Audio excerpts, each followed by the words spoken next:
Ever heard of a country losing a war to birds? Well, buckle up, because today we're rediving into one of history's most bizarre conflicts. Australia's Great Emu War. The year is 1932. Australia is in the grip of the Great Depression. For farmers in Western Australia, things are about to get a whole lot worse. A massive migration of 20,000 emus, yes, 20,000, descended upon their farmlands.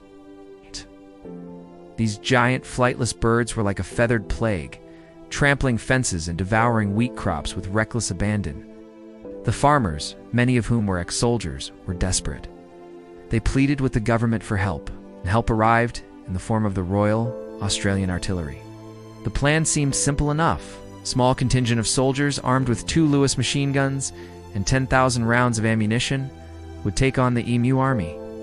The Minister of Defense himself, Sir George Pearce, approved the operation. It was supposed to be a quick, decisive victory. What could possibly go wrong? On the 2nd of November, the first battle commenced. A flock of about 50 emus was spotted. The soldiers set up their machine guns, took aim, and opened fire. But the emus weren't your average enemy. They were fast, surprisingly agile, and had an uncanny ability to scatter in all directions the moment the first shot was fired. They were like feathered gorillas, zigzagging across the plains, making them incredibly difficult targets. The machine guns, designed for stationary targets, were wildly ineffective against the chaotic feathered horde. A few days later, the soldiers tried a new tactic, an ambush near a local dam where over 1,000 emus were gathered. This time, surely they'd get them. But just as they opened fire, one of the machine guns jammed after killing only a dozen birds.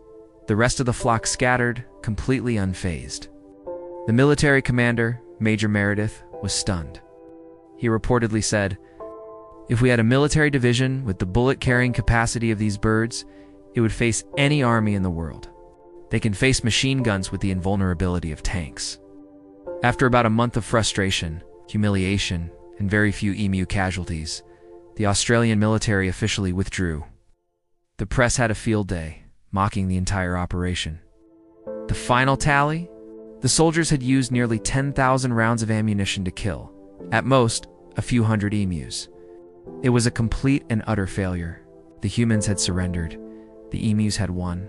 So the next time you think you're having a bad day, just remember, at least you haven't lost a war to a flock of giant flightless birds. Nature won, humans 0. Thanks for watching, and if you enjoyed this piece of weird history, don't forget to like and subscribe for more.